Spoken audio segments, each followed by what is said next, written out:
What if I told you that there was a way to have your baby in Canada without paying a dime as a visitor? I did it and I can show you exactly how. Hey everyone, you're welcome back to the channel. And if you're new here, you're welcome. My name is Chanel. Today, I'm going to be sharing a very important and personal story. It's about how I had my baby in Canada. I had my baby in Canada as a visitor without paying a dime. I mean, $0. I'm going to be telling you guys exactly what I did, how I did it, and how I was able to succeed without having any financial burden or stress whatsoever. So stick with me and let's get right into it.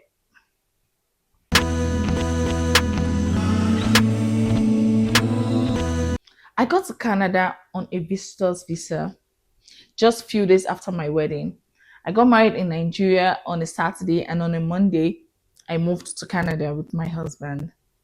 It was a thing of joy, a thing of celebration. Oh my goodness, I'm in this new country, ready to live the life and all. And a few weeks down the line, I found out I was pregnant. It's wonderful feeling, Thank God. Oh my goodness, I'm pregnant. But then it also came with the worry of how I'm going to have my baby. Pregnancy is 9 months. I had just 6 months to stay in Canada, then go out and then maybe come back. So I was filled with that worry of what to do. One of the first things we did was to apply for a work permit. Initially, I'd applied for a spousal visa, thinking, okay, after I've stayed here for 6 months, maybe the spousal visa would be out. But it wasn't looking as if it would be out. I'd not be called for medicals, nothing. So I had to apply for work permits. That also led to me waiting also. Along the line, yeah, it was time for my medicals. I couldn't even do my medicals. Yeah, that was something that delayed me. I couldn't do my medicals because I was pregnant. So I had to wait for, I think, 14th, after the 12th week, I think I had to wait for till my 14th week of pregnancy. That was when I had to do my medicals for my spousal PR. So all these things bandits, together, they were just getting me worried. Like, what will I do? My husband and I were worried. We didn't know exactly what to do. Well, not this. My husband is actually a PR. I was the only one that was a visitor. I was so worried when it was getting to 6 months and my none of my applications had worked. The spousal wasn't out. The work permit also wasn't out, and I was so worried. So guess what I did? I applied for a visitor's visa extension. This was something that I never knew about before coming into the country. I didn't know that there was something about extending your visa. And I found out that once you know, apply for the extension, as far as you've applied for it, you don't need to worry yourself anymore. You're free to stay in the country. There's no need to like go out and come back anymore. You stay so you get the response of the application. So I applied and relaxed and started to just enjoy my pregnancy. After about a month or so, we found out that there was something we could actually do for me to be able to have my baby in Canada without paying a dime. Since my husband is a PR, there is an opportunity for me to be able to register under him. This was something that I never knew about. And then we went over to the registry and they said, yes, as far as you're living together, your husband, your wife, there's no problem. You can register and be under the same health plan.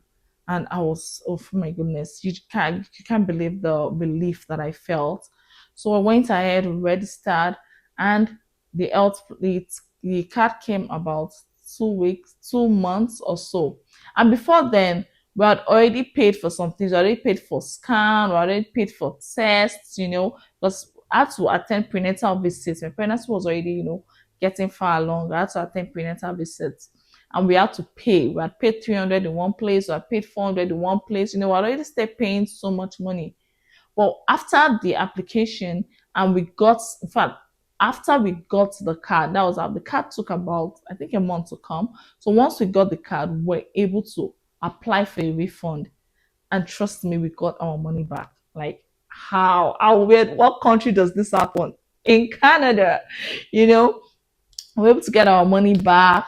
All the money was spent. I was so happy. You might think, why is this such a big deal? It is a big deal because I'd done my research and I found out that having a baby in Canada costs between 5,000 to 15,000.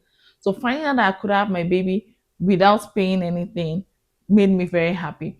But even after having that, I was still worried about the fact that I still had to leave the country or not leave the country. I was still a bit worried. And finally, my extension came out and I got 3 months extension. And I think around that time it was already around my visa was supposed to expire, I think September. So I got extra 3 months. I was going to have my baby in December. So I got extra 3 months, which covered just going to expire January 7th. So it's just covered the period in which I was going to have my baby. Very nice. I had my baby December 20th. So it was just perfect. Perfect, perfect. So with that coverage in place, I was able to attend prenatal visits without paying. I was able to do scans without paying, do tests without paying, anything needed. I was just, able to do it without worries. When it was time to have my baby, I went to the hospital. I gave birth. There was no charges, no hidden charge, nothing. The room, everything was perfect, and I'm just so grateful and so happy that I was able to do this. So I just want to say, if you're looking to do that, these are the steps that I took, and maybe you can also try doing the same. And I just hope it works out for you. Every province is actually different. This is Alberta.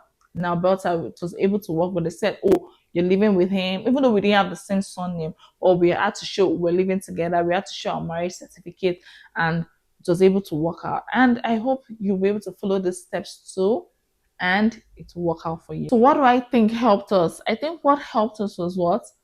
Applying for a visitor's extension is very important. You should also do that if you find yourself stuck in this position, or if you're waiting for anything, maybe like your PR, or you're waiting for your study permit, anything you're waiting for to come out and you're already in the country, you can actually apply for a visitor's extension.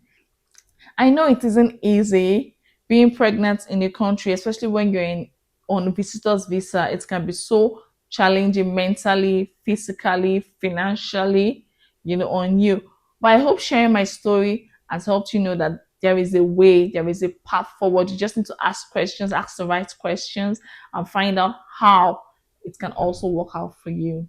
If you're planning to come to Canada, you should watch my video on how I was able to get my visitor's visa in just 8 days.